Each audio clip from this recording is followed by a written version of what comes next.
Let's take a look at Immersive Reader inside the Office 365 version of Word.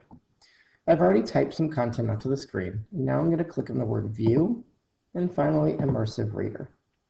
There are two main areas to notice. Number one, at the bottom, where you can have it speech. This weekend, I went to see the movie Aladdin. There it will read out loud to us. If we need to adjust the voice settings, simply click on the icon, make it faster or slower in line with the tortoise and the hare, and change it from the male or female voice. The other settings are over here in the top right. The text preferences allows us to change the font size to be bigger or smaller, as well as increasing the spacing to make it easier to read.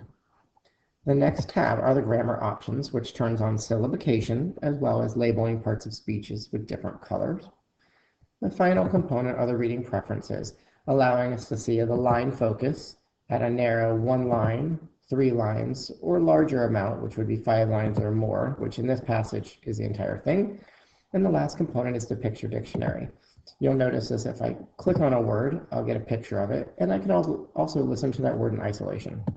Princess. Some words do not have a picture, Magic. but can still be listened to in isolation. The final step to leaving Immersive Reader to get back to your document is to click the arrow over here in the top left.